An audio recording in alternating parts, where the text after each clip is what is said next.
Morning दोस्तों, Radhe Radhe. Welcome back to my channel. कैसे हो आप सब? आशा करती हूँ आप सब भी बहुत बढ़िया होंगे।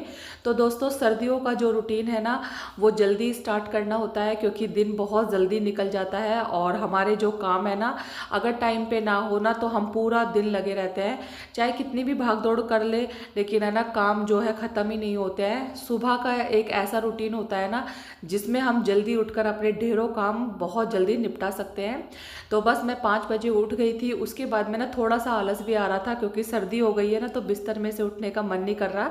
लेकिन है ना, फिर अगर ये दिमाग में सोच लेते हैं ना कि अगर हम देर से उठें तो हमारे जो काम है ना, जो को तो रह जाएंगे और बच्चों को भी लेट हो जाएगा, हस्बैंड को भी लेट हो जाएगा और खुद भी है ना सारा दिन है ना काम में लगे रहेंगे।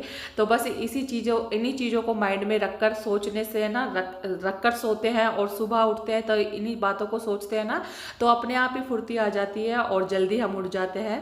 तो सुबह सुबह जब मैं उठ गई थी ना, उसके बाद में आज बच्चों को जल्दी से रेडी करके स्कूल भेजना है और पॉल्यूशन की जो छुट्टी थी ना, वो ख़त्म हो गई है। तो उसके बाद में ना आज बच्चों का जो स्कूल का काम है वो ख़त्म करना है। उसके बाद में अपने जो काम में लगने हैं, रोज़ के काम होते हैं जो। तो दोस्तों, आज मैं आपके साथ है ना, सुबह 5 बजे से लेकर के, सर्दियों वाली सुबह होती है ना, वो 5 बजे से लेकर रात के 8:30 बजे तक का रूटीन शेयर कर रही हूँ, जिसमें है ना बहुत सारे काम है ना, बिना रुके बिना थके अनगिनत A to Z मैंने घर के सारे काम किए हैं। और यकीन मानिए, पूरा दिन लगने के बाद भी मुझे शाम हो गई थी सारा काम को निपटाने में, क्योंकि है ना दिन का पता ही नहीं चलता कब जाकर है ना सुबह हो जाती है, कब रात हो जाती है। सारा दिन काम में लगे रहो ना, फिर भी है ना ऐसा लगता है कि बहुत जल्दी हमारे काम ख़त्म नहीं हुए हैं और रात जल्दी हो गई है। तो बस इसी स्पीड से मैं अपने काम में लग गई हूँ। तो सबसे पहले तो मैंने झाड़ू लगाई है और फिर उस मंदिर वाले कमरे में से मैंने पोछा लगा दिया, क्योंकि मुझे बाद में सारा घर समेटना है। मंदिर का काम मैं पहले इसलिए करती हूँ क्योंकि मैं नहाने के बाद में पूजा कर लूँगी और फिर उसके बाद में है ना टाइम टू टाइम काम होते चले जाएंगे। तो बच्चों का जो मैंने लंच बना दिया है, टिफ़िन भी पैक कर दिया है और उसके बाद में मैंने पोछा वगैरह लगा लिया था रूम में से। और उसके बाद में ना बच्चे स्कूल जाने की तैयारी कर रहे हैं। मतलब मैंने तो अपना काम निपटा दिया, मेरे पास टाइम था तो मैंने सोचा कि चलो इतने है ना स्कूल जा रहे हैं बच्चे, इतने मैं अपना जो है थोड़ी बहुत एक्सरसाइज कर लेती हूँ, योगा कर लेती हूँ, क्योंकि अपने लिए टाइम निकालना भी बहुत ज़्यादा इम्पोर्टेंट होता है। पूरे दिन की भागदौड़ में कुछ समय हम अपने लिए भी निकाल सकते हैं अगर हम रूटीन बाय रूटीन काम में लगे रहें तो बस यहाँ पर मेरे पास था आधा घंटा और आधे घंटे तक मैंने अपनी एक्सरसाइज की, योगा किया। और इससे क्या होता है ना कि हम ये थोड़े बहुत समय अपने लिए निकालें ना, तो फिर एक फुर्ती बनी रहती है, एनर्जी बनी रहती है, पूरा दिन आलस नहीं आता है। और अगर हम ऐसे ही काम में लगे रहे ना तो बोरिंग सा लगता है और पूरा दिन आलस से भरा होता है। तो इसलिए मैं इस तरीके से अपना रूटीन बनाती हूँ सुबह सुबह के टाइम।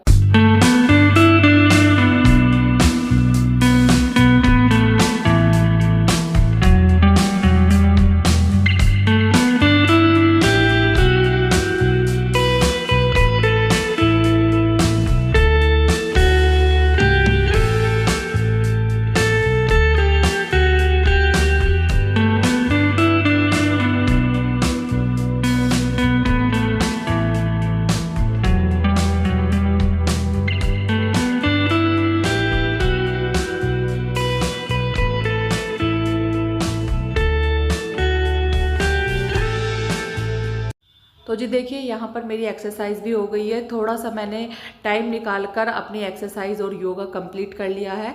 अब बच्चा मेरा रेडी हो गया है स्कूल के लिए, तो यहाँ पर इसका जो लंच है मैं इसमें बैग में डाल दूँगी। बच्चे होते हैं ना, बहुत जल्दबाजी करते हैं और भूल भी जाते हैं, तो इसलिए मैं ही ये सब काम कर देती हूँ। वैसे तो मेरे बच्चे छोटे नहीं हैं, ज़्यादा बड़े ही हैं, लेकिन फिर भी वो अपने दिमाग में उनसे निकल जाती है।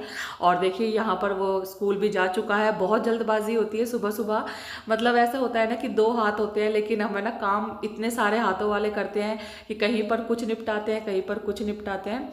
तो बस यहाँ पर है ना बेटा मेरा जो है स्कूल जा चुका है और बड़ा वाला लड़का पहले ही जा चुका था।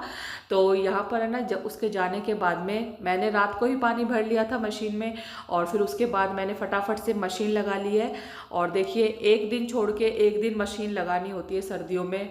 कपड़े इतने सारे हो जाते हैं, समझ ही नहीं आता कि ढेर कपड़े कैसे हो जाते हैं ये, लेकिन फिर भी है ना अगर हम मशीन टाइम टू टाइम ना लगाए ना तो कपड़ों का बिल्कुल है ना ढेर लग जाता है, जो कि धोना बहुत मुश्किल होता है। और सर्दियों में धूप भी बहुत ज़्यादा कम आती है, इसलिए मैं ना एक दिन छोड़ के दूसरे दिन मशीन लगा ही लेती हूँ, जिससे मुझे भी ज़्यादा बर्डन ना हो और है ना सूख भी जाए, कपड़े अच्छे से फोल्ड करके भी रख दिए जाए।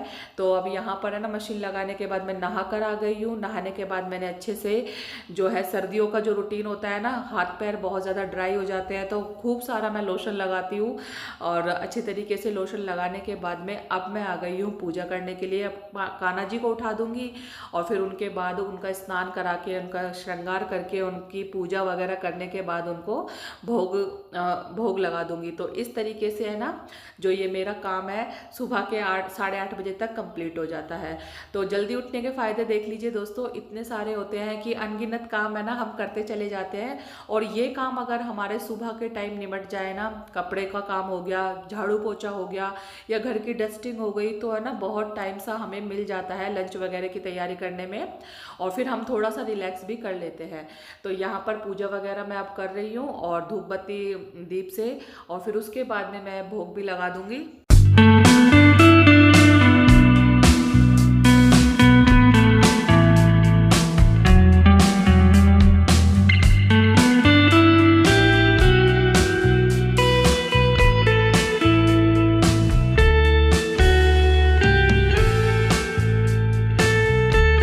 तो फ्रेंड्स आप लोग भी दर्शन कर लीजिए कान्हा जी के, और देखिए मेरे लड्डू गोपाल जी कितने प्यारे लग रहे हैं। और पूजा करने के बाद में मशीन का अलार्म बज गया है, तो बस अब इसमें से मैं कपड़े निचोड़ कर बाल्टी में निकाल लूँगी। जो शुरू वाले कपड़े थे ना वो मेरे धुल गए हैं, अब मैं दूसरे कपड़े डाल दूँगी। और इस तरीके से है ना जब 3-4 बार में ही कपड़े हैं जो धुल जाएंगे मेरे, और मैं एक साथ ही कपड़े निकालती हूँ पानी में से, क्योंकि बार बार में है ना मैं बैठती नहीं हूँ कपड़े निकालने के लिए, ठंड में हाथ होते हैं और फिर सर्दी लगती है और पानी भी ज़्यादा वेस्ट होता है। तो मैं अपने तरीके से ही काम करती हूँ जो मुझे अच्छा लगता है। अब क्या होता है ना कि ऐसे हम बार बार में कपड़े धोने के लिए बैठते हैं ना, तो एक एक बार में कपड़े धुल जाते हैं फिर दोबारा उठते हैं। तो इसलिए मुझे ऐसा अच्छा लगता है कि मैं सारे कपड़े एक साथ धो लूँ और फिर उसके बाद ही एक साथ निकाल कर सारे कपड़े मैं धूप में डाल कर आऊँ। तो इस तरीके से मेरी मशीन का काम चालू है। और उसके बाद में देखिए अब मुझे चाय पीनी थी, तो इतने में हस्बैंड जी है जो नाश्ता लेकर आ गए हैं, तो कचौड़ी और समोसा लेकर आए हैं और ये आलू की सब्जी है। तो मुझे कचौड़ी ज़्यादा पसंद नहीं है, इसलिए मेरे लिए वो एक समोसा ले आए हैं। और यहाँ पर मैं जो है नाश्ता कर लूँगी और उसके बाद में है ना लग जाऊँगी फिर वही फुल स्पीड के साथ अपने घर के काम में। तो अब यहाँ पर देखिए मुझे है ना बेडशीट चेंज करनी है थोड़ी सी, है ना जैसे एक हफ्ता होता है ना तो मैं कपड़े 2-4 दिन में या एक हफ्ते में चेंज कर ही लेती हूँ। बच्चों की बेडशीट थोड़ी जल्दी गंदी हो जाती है तो उसको मैं जल्दी जल्दी हटा देती हूँ। और यहाँ पर देखिए जो ये बेड पर कवर बिछा के रखे हुए ना, तो ये मैंने ना साड़ी में से ही सिल के बिछाए हुए थे, लगाए हुए हैं। मतलब कि जो इसके ओरिजिनल वाले कवर है ना वो थोड़े से फट गए हैं, जिसकी वजह से मुझे ये लगता है कि सारे ख़राब ना हो जाए। तो मेरे पास ये पुरानी साड़ी पड़ी थी तो मैंने इसका एक होल बनाकर और गद्दों में लगा दिया है। और यहाँ पर देखिए मैंने अब गर्म बेडशीट बिछाई है। सर्दी की वजह से मुझे है ना बैक पेन की प्रॉब्लम बहुत ज़्यादा है, तो इसलिए मैं सर्दियों में गर्म चद्दर ही बिछाती हूँ। अब इसलिए मैंने उसको धोने के लिए निकाल दी है। गर्म चद्दर से फ़ायदा होता है मुझे, थोड़ी सी है ना जो कमर में दर्द होती है ना वो उससे राहत मिलती है। अगर हम नीचे बेडशीट को गर्म को बिछाएं या हल्का सा कंबल हो उसको बिछा लेना तो बहुत आराम सा मिलता है।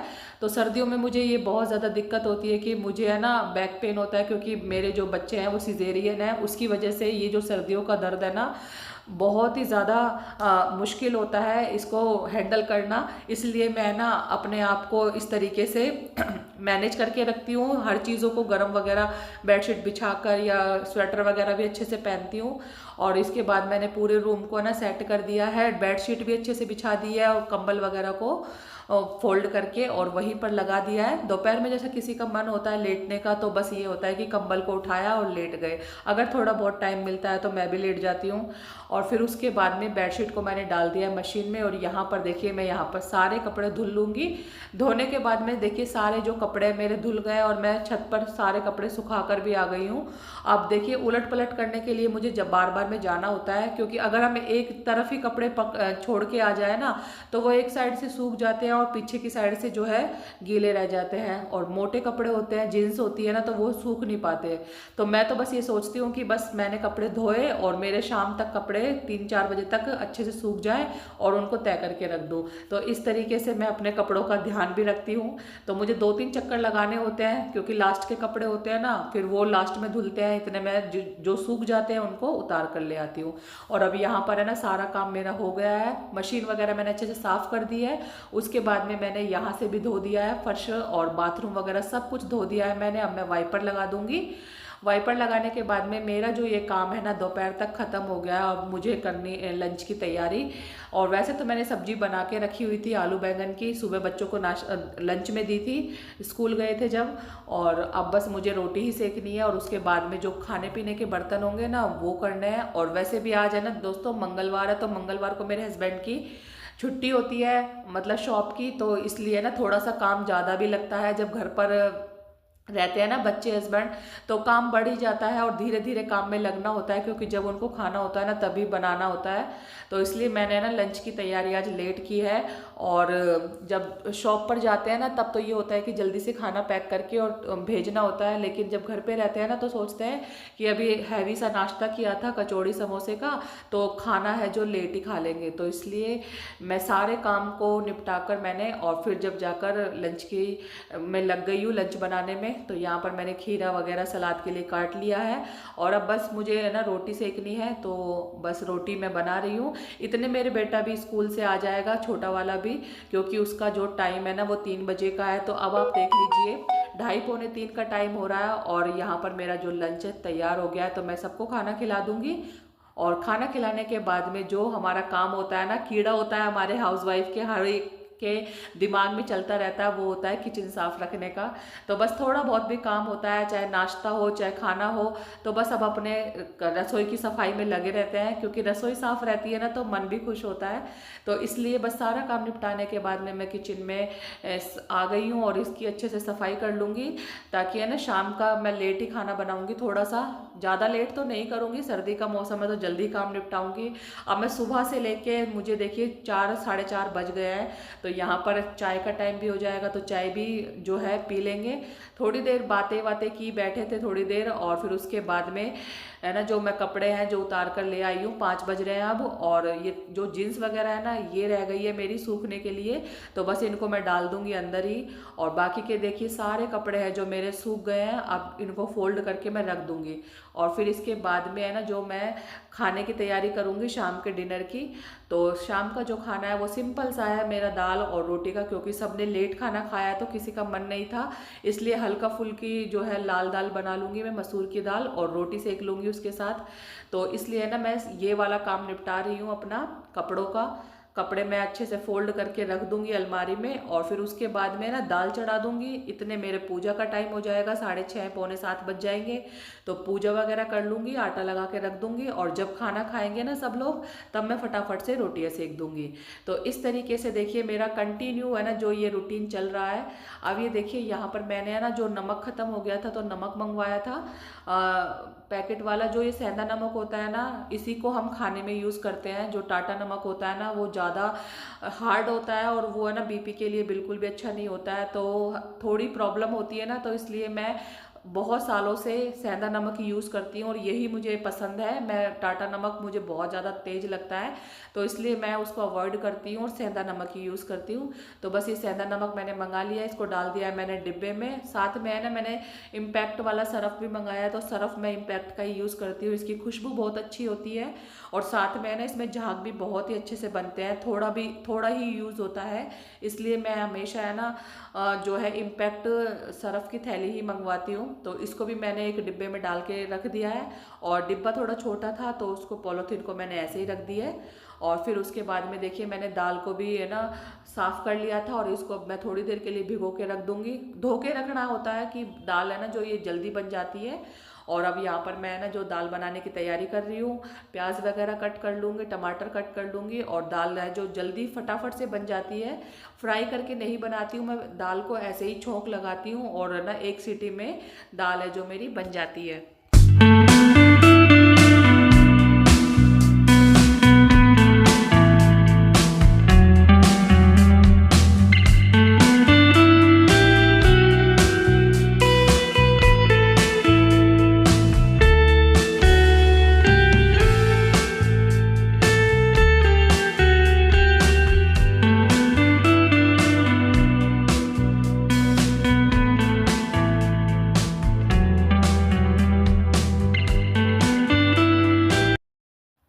फ्रेंड्स यहाँ पर मैं कुकर चढ़ा दूंगी और दाल मैं कुकर में बनाऊंगी। वैसे तो है ना लाल दाल भगोने में भी बन जाती है और भगोने में दाल बनाए ना तो बहुत ही अच्छी बनती है, लेकिन आजकल के बिजी लाइफस्टाइल में है ना कोई भी जो है देर से काम करना पसंद नहीं करता है, हर किसी को जल्दी होती है, तो इसलिए सब है ना कुकर का यूज़ करते हैं। तो बस मैंने भी कुकर चढ़ा दिया है, इसमें तेल डाल दिया है। तेल जब गर्म हो गया तो मैंने इसमें जीरा ऐड कर दिया है, साथ में मैंने प्याज भून लिया। अब प्याज अच्छे से भुन गई है ना तो इसमें सारे जो मसाले हैं ना वो मैंने इसमें ऐड कर दिए हैं।